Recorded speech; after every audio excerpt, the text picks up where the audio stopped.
So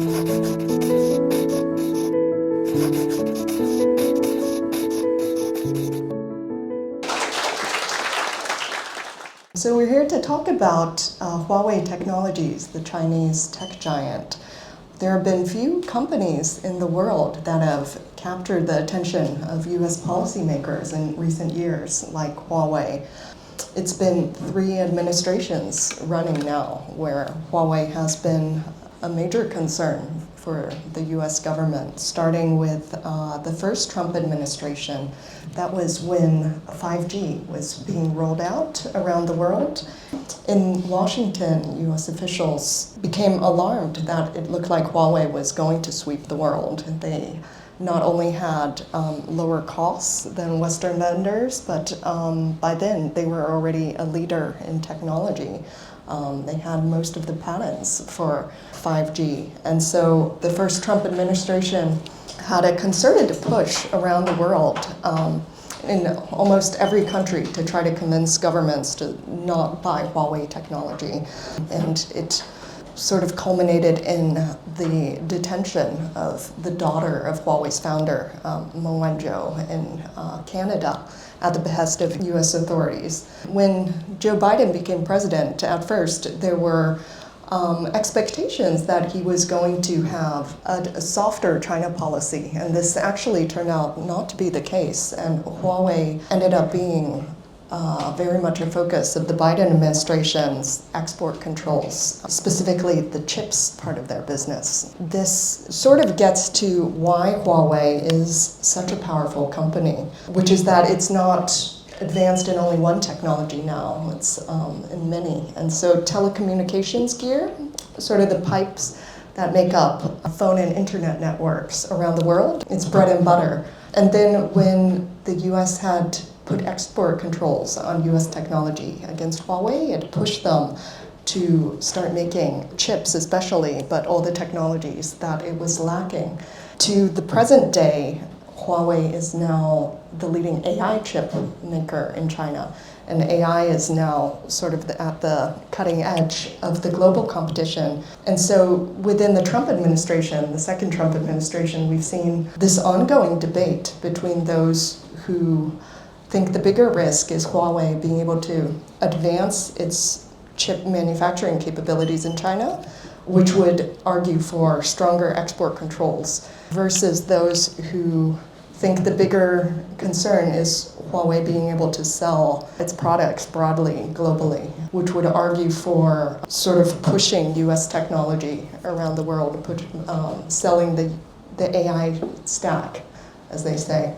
This project for me began when I was a reporter based in China. I worked first for the Wall Street Journal and then the Washington Post. I guess as reporters, we're always looking for sort of very specific human stories that illustrate something much bigger. And so for me, when I started thinking this could be like a book, a longer story, is when I came across the book that Huawei's founder, Ren Zhengfei, had written in the 1970s, which is still in circulation in some libraries and other places within China. And this is a thin pamphlet that he wrote at the time. The diagrams are sort of hand-drawn and painstakingly, and he wrote in it sort of as a young engineer for China's Army Construction Corps about sort of his excitement to contributing to China's reducing its reliance on foreign technology, which sort of turned out to be his life mission. And sort of that, his voice coming through in those pages and that sort of human-sized story made me think this would be an interesting lens to look at how China's economy more broadly has transformed. And so what I found in this research process is that Huawei's story, from when it was founded in the 1980s, 1987, to the present day, very much maps over China's story as a whole during this time, including the economic progress, including globalization, its expansion around the world. And this isn't an accident, really, and it really speaks to the role of technology in two governments and the reason why technology policy is something that policymakers both in DC and around the world are spending so much attention to today.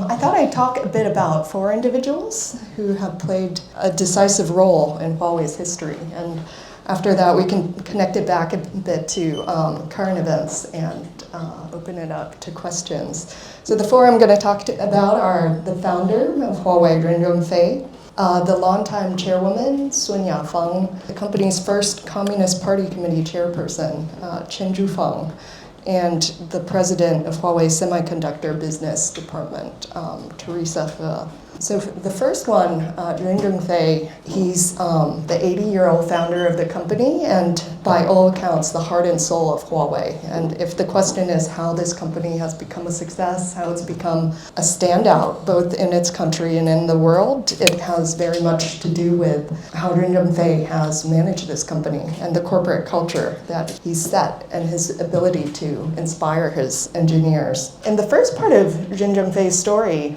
he was, by many measures, a very average person in China. He was born in 1944 in a very small town in an impoverished part of Guizhou province, the eldest of 7 children.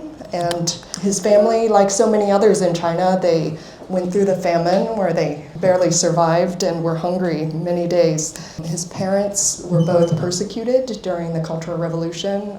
His father sent to a labor camp, and this was something, like millions of people in China, that sort of hung over his career and affected both his life and his siblings' lives for many years. In fact, his younger siblings weren't even able to go to university. He was sort of, by the chance of his age, the one that was able to go before they shut down universities. So from there, he went on to be an engineer in the Army Engineering Corps in China, where he thought he would spend his entire career, probably, and this was where he began to gain some modest fame. He made a small invention while he was working in manufacturing. At that point, sort of the cutting-edge technology that China was trying to master was making synthetic fabrics like nylon and polyester. And so this was sort of a national level project that they were setting up these 4 major factories. He was sent to one of them where they were learning how to use petrochemicals to weave into cloth because there was a cotton shortage across the country and not enough clothes. So this was sort of the first part of his career, which took him all the way into his 40s, which by modern standards is kind of an extraordinary age to become a startup founder for the first time. And what made him sort of switch tracks was Deng Xiaoping started liberalizing the economy. He made sort of massive layoffs in the military and across the state sector.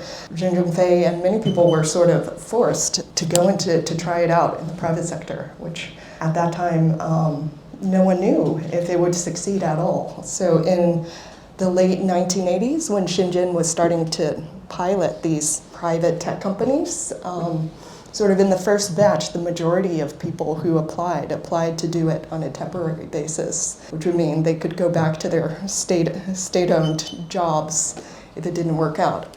And so that was how Huawei was started. It was started in 1987, sort of on this pilot basis as a contract manufacturer for telephone switches, and it was one of many. And so that brings us to the second executive who has had a key role, which is Sun Yafeng, who was the chairwoman of Huawei from 1999 to 2018. And so she has been the subject of a lot of intrigue because before she worked at Huawei, she worked at China's Ministry of State Security, the country's main intelligence agency. That background has had its pros and cons. The con being, of course, that especially in Western countries, it's made Huawei distrusted and with its connections to the state, its connections to the government, constantly questioned. Sort of the ironic thing is that not everyone views it as a con, in that the telecom sector is one that is closely intertwined with the government, in many countries owned directly by the government and controlled by it. And if they're going to use a Chinese vendor. What I've heard from some industry executives is they saw that she was able to speak for China's government because of her connections, and that in some cases was seen as a positive. She was about a decade younger than Ren Zhengfei, and she came up through Huawei's sales team. She was key in developing what is considered Huawei's wolf culture for its sales team, which you might have heard of. It has the reputation of being, very aggressive, sort of aggressive to the extreme. And this was something that Huawei's employees have taken pride in. So one former Huawei employee wrote this description of her. Huawei sales staffers all know that if Madam Sun sees you without a tie on a convention floor, your fate will be a miserable one. Not to mention her fiery temper. The hurricane of her criticism will leave you with no possible hope to find an escape. She could strike fear in people, and she was also known as the one who sort of cracked down on excessive golfing among Huawei employees. So this is partly why she ended up rising to the top. One is her work cracking their sales team into shape, and the other one being sort of her government background and her understanding of how China's government works, which is pretty critical to success in the country. So one other event that was kind of key in Huawei lore and that people refer to again and again within the company was in 1996, there was a mass resignation of Huawei sales team. I don't know, in a way is similar to the Doge thing going on. Only this was voluntary on the surface of it, which is their entire sales staff of all their sales managers all agreed under Sun Yafeng, their leader, to all turn in their resignations due to their performance not being as good as hoped for. So they turned in 2 letters to Ren Zhengfei. One was their resignation, and one was sort of a business plan for what they were going to do, and either one or the other would be accepted. In some ways, sort of theatrics that the company put on at the time, but also something that became part of their myth of themselves, that they were so devoted to the cause that they would sacrifice their own interest and their own jobs for the success of the company. Madam Sun Yafeng, she became the chairwoman in 1999, the same year that she did a stint at Harvard Business School. And she was known for speaking better English than Ren Zhengfei, and so she became sort of the diplomatic face of the company, going around the world, meeting with senior government officials, which sounds a little strange, but this is a sector where the buyers often are the governments around the world. Telecoms are state-owned in much of the world. And so she got the nickname of Huawei's Secretary of State because she was sort of always flying around and always meeting with officials. And so the third person is Chen Zhufang, who is Huawei's longtime Communist Party Committee chairwoman. So she, as the party chair, she had sort of a critical role in a Chinese company as being a bridge between the company and the government, and sort of keeping Huawei in step with sort of the big picture of the nation's priorities. And it's kind of an unusual role in any other company, but any other country, but something that both state-owned and private companies in China have to think about, including even foreign ones. She was one of Huawei's oldest employees. She was a decade older than Ren Zhengfei. And Huawei is a company that's been known for having a very young staff, and that's partly how they keep costs low. She was sort of this grandmotherly figure. You know, China is officially an atheistic country, and so the Communist Party does sort of play that church-like role in sort of like instilling ethics and sort of moralistically nagging people. And so that was her role in Huawei. She led sort of self-criticism sessions that the executives would have to do routinely, where they sort of admit to things that they didn't do very well before their peers and before all the employees sometimes. She led sort of anti-graft crackdowns, which within the company mirrored sort of the broader crackdowns that would go on in China. And these were kind of critical because many companies would go under and executives would get jailed and then the company would find it difficult to survive if you got caught up in one of those graft crackdowns. And so she was pretty successful, and part of Huawei's success is just that it's managed to survive from the 1980s to the present day, which many of its peers were not able to do. So Huawei's party branch was set up in 1996, which is relatively early, and then a few years later was upgraded to a party committee. And Madam Chin has said that she thought a lot about what should be the role of a Communist Party committee within a private company. This is sort of a new thing for China also, the private sector and just what its relationship to the government should be. And she said she had consulted with Motorola, the American company, which had set up a Communist Party committee in its China unit earlier. She has since retired, but she also has the distinction of being one of the earliest people to have met Ren Zhengfei, even before Huawei. Before founding Huawei, Ren Zhengfei was manager at a company called South Sea Oil in Shenzhen, and she was an administrator for a Wuhan university. And so during that time, she had made a visit to Shenzhen, and she later recalled to the Chinese scholar Tian Tao that Ren Zhengfei was a handsome guy with a pronounced military bearing, and that even at that time, he appeared to have high ambitions. Her background as university administrator also sort of helps explain what kind of role party chair within a private company would play. Partly why she was valued was her connections in the academic community, which were quite helpful to Huawei for recruiting engineers, especially partnerships to recruit new batches of young engineers each year.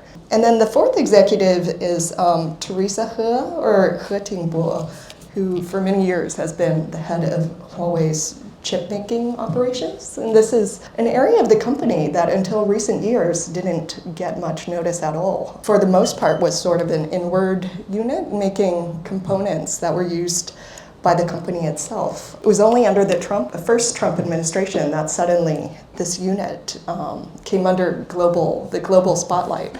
And that was because of the US sanctions on the company. So there were a number of US technologies that Huawei suddenly would not be able to access anymore, but sort of the most critical one was chips, which this industry is so cost intensive and so competitive that very few companies in the world have survived in this industry. And without access to US technology, for a while it was unclear if Huawei would even survive. And so at that time, Teresa He sort of wrote a public letter to her staff that was widely circulated, sort of rallying them to fill the engineering gaps that they had. The way she put it was they had been their spare tire for all these years, and now they suddenly had to be Huawei's main tire. In many ways, Huawei has beat expectations for how much they could advance their chip technology in a short few years, even under the pressure of US sanctions. To the point that currently the debate is, are sanctions even effective? And it's sort of the faction that's sort of saying it's a lost cause and we need to push US technology out instead seems to be the winning voice right now under this administration.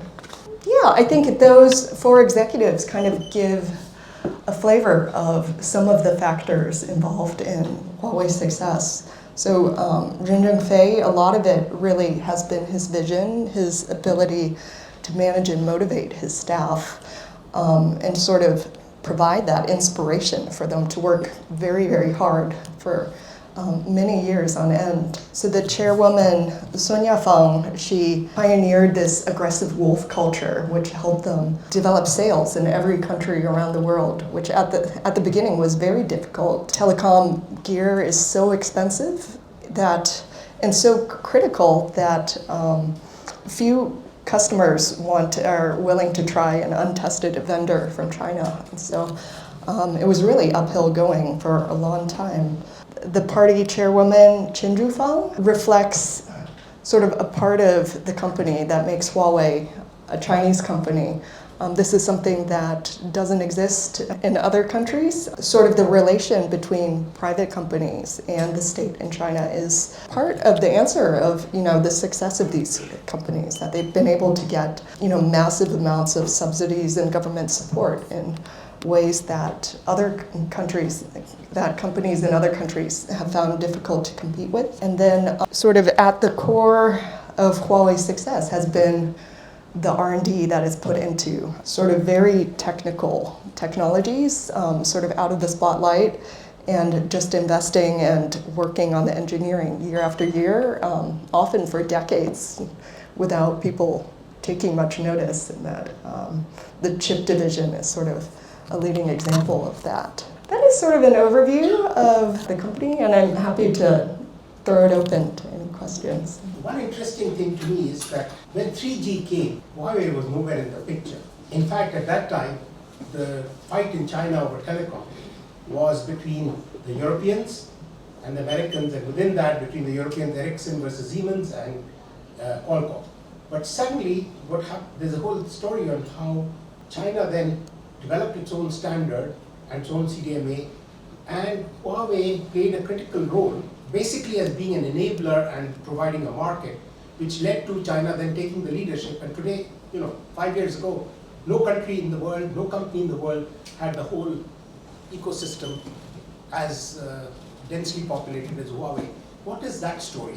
Yeah, that's exactly right. In the 3G generation, Huawei and China were lagging very far behind, and they started to catch up in 4G, and then by 5G, people were surprised that they had caught up. The 3G generation actually was very, very tough and dangerous time for Huawei, and sort of unclear if they would even survive. So Ren Zhengfei, his vision has been from the start for Huawei to become like a world competitive leading company. And so he had focused their research on sort of trying to catch up to the leading edge of 3G technology, which in China turned out to be sort of a risky strategy. And he later said it was the wrong strategy at the time, because China's 3G rollout, because of the various factors, the different standards, ended up being very delayed compared to the rest of the world, I think almost a decade.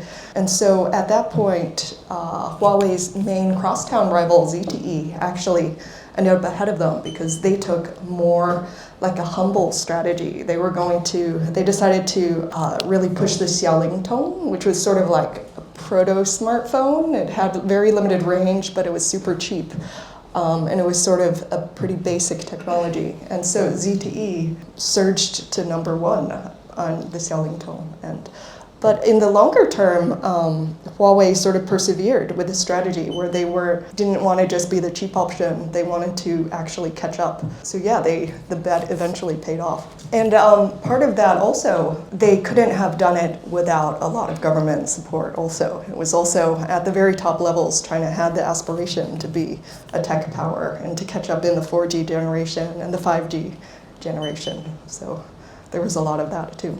What was it like for you to write this book? Partly why I was excited to pursue this project was I felt it's sort of the only company in China, perhaps, that you could do a research project like this. And that's partly because Huawei had this sort of unique culture of documenting what they were doing in a very granular way, from top executives to lower down.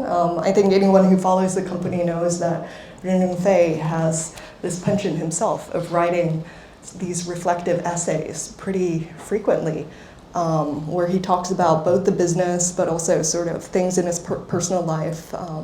He reflects on history, he reflects on philosophy, and sort of this vision of themselves not just as cogs in a machine, but as sort of like Renaissance men involved in the world is sort of part of the Huawei culture. And because the founder did that, all up and down Huawei's ranks, people have this sort of culture of not only documenting their work, but doing it in sort of like a reflective way, where they connect it to the broader picture in a way that's really interesting. And so I think the big challenge in researching and reporting this book, I think, is just how broad Huawei's story has been. This is a company that operates in pretty much every country around the world. So really, I wish I had another decade to sort of research it really thoroughly. And go down every sort of rabbit hole. And so the challenge was sort of to take all this information and to sort of make it into a cohesive or semi-cohesive sort of story. And so for that, I sort of followed largely the chronological arc of China's broader development, including sort of landmark events for China and around the world on this timeline, and sort of placing Huawei in that, and that included, the dot-com bubble bursting, which was sort of a key time when Huawei was able to poach a lot of R&D talent from rivals, to the 2008 Olympics in China, which was sort of seen by Chinese officials as they're coming out into the world, and they really pushed to advance technologically during that time, including Huawei building out a lot of wireless infrastructure to, the present day things like the trade war. Hi, Eva. Haven't had a chance to read your book. Looking forward to it. ChatGPT did tell me, though, that you do cover the two Michaels. And for those of you who may not be familiar with this is two Canadians who are detained by the Chinese government for more than 1,000 days in response to the arrest of Meng Wanzhou in Vancouver. And I'm wondering if you could talk a little bit about the perception of this geopolitical tension and obvious human rights violation for the Canadians from the perspective of Huawei and their interactions with the party during this time. Full disclosure, I'm Canadian, so. Thank you. And this is, that was sort of a pivotal moment in sort of the understanding around the world of what the stakes were here and what it was about. Sort of, it was shocking that sort of for a business issue, suddenly the stakes had been elevated to sort of taking hostages, and the two Michaels were detained for a very long time in China, pending trial in sort of unclear conditions. And so,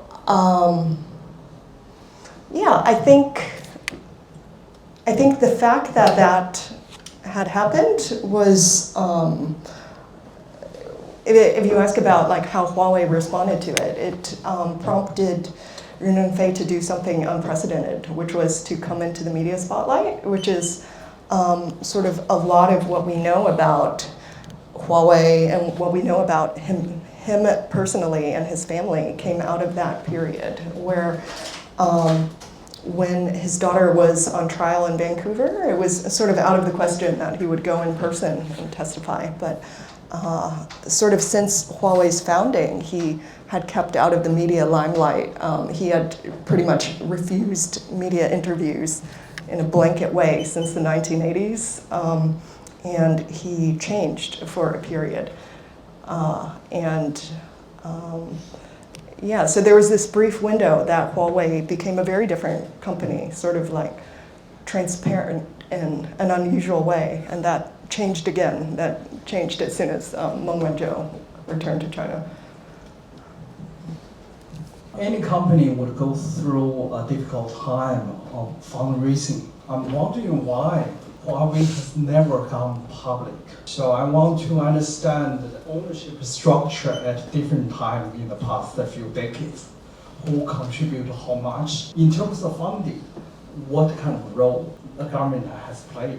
Huawei has considered many times during its modern history going public. For a while, it was quite popular among Chinese tech companies, and most of its main competitors in China have done IPOs. There are sort of two main factors for why they didn't decide to do so, and one is the disclosure requirements that they have had this, for one thing, this very complicated ownership structure, and they decided they didn't want to have to answer any sort of questions about it. And the other part of it, which I think is probably equally important, is so once a company goes public, it's under pressure to deliver short-term results every quarter. And on a daily basis, people are sort of looking at its stock price, reporting on its stock price, asking if there's a quarter where their earnings go down, they're asked about that and their investors are unhappy. And that's been a pressure that has been difficult for companies to sort of maintain a long-term R&D focus in the face of that is what sort of has been proven in the sector. Like if you look at one of the other most advanced tech companies these days, SpaceX also has pursued a similar approach to Huawei and not going public, which means they aren't under day-to-day pressure to disclose how much money they're spending, what they're spending, if they're profitable or not, and they're able to sort of maintain a longer time focus without those pressures. So I think the stock ownership on paper is probably not the main way that the government exerts control on them. As if you talk about funding flows, they have gotten many subsidies and grants and sort of bank financing from China's government over the time, and that probably has been more important to them than... In the early part of their history, there was a period where they had kind of this complex structure where local governments actually held stakes of part of the company, and since they don't have that anymore. Could you speculate as to why Huawei has been able to navigate those sorts of uncomfortable situations and even to the point where it enjoys favorable light from the government?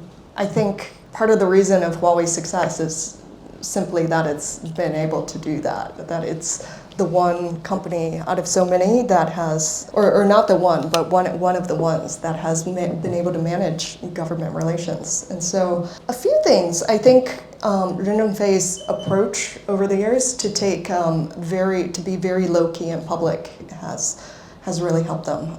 You mentioned Jack Ma, like partly what got him in trouble was sort of his making these comments in public, criticizing China's financial system in the public. And this is something that Huawei, Ren Zhengfei has, until his daughter was detained, he refused all public interviews. And he also ordered his executives across the board to take a very low-key approach. So that's part of it. Another part of it is this company is almost too big to fail in China by this point. They need the support of the government, but the government also needs them. It's not a direct parallel, but like in the US government needs intel, right, to survive. And so it's not that they've never had run-ins with the government. They have sort of repeatedly, including one of the major ones was around 2000. The national government actually audited them, and there were accusations that they were cooking their books. They managed to resolve it. So they've had multiple instances like that where they did have a run-in with the government, but it wasn't in the government's interest to shut them down. You know, for a long time, I think there is view in the West that because China is a closed and authoritarian country, the environment is not conducive to innovation and technology development. But it seems in recent years, China's technology development really kind of defy that kind of assumption. I just wonder, as a beat reporter on technology, what is your view on that? Do you think China's political system is a factor that kind of an obstacle for China's technology innovation and development? I think an important thing to keep in mind is Huawei, by recent years, is very much a multinational company. It wasn't constrained within China. And in fact, a lot of their most cutting-edge research was being done in other countries, in Huawei R&D centers in other countries, and through like university partnerships with universities in other countries. In fact, for instance, for 5G, a lot of their key research for 5G was done in Canada, based by the team that used to be at Nortel, and then when Nortel went under, Huawei sort of hired the entire team over, and they didn't have to move to China. They could stay at their homes in Canada and do that work. They also had, research centers in Spain, in Italy, around the world. And so when we look at sort of the advances that they made in R&D in the 5G generation, this is sort of global talent that they are tapping, many of whom didn't have to move to China to work for Huawei. And that's something that's changed now, partly because of intense political pressure by the US government. A lot of these research partnerships have been cut off now. This kind of effect, it takes time to see, right? So sort of the test will be how competitive will Huawei be by the 6G generation. And that will be sort of more the test of, sort of doing this RD just domestically in China. What are they able to do? What is your personal view on export control in containing China's technology development? Do you think it's going to be effective or ineffective? So export controls are an extremely technical beast of its own. And so I've interviewed a number of experts in export controls, and I can't claim to understand all the ins and outs. And sort of what I've heard from some of the real experts, which seems to make some sense to me, is that it has to be half of the solution. If a country is determined to do R&D, to gain certain technology, it's not possible to permanently block them. They'll either eventually learn how to develop it themselves, they'll buy it on the black market one way or another. And so, but it definitely can slow a country by years. And so the question is, what do you do with that time? If you buy that time, do you use it effectively to make sure US companies are well ahead by the time China has sort of crossed that hurdle? All right, well, thank you, Eva, for sharing your insights with us tonight, and thank you all for being so committed.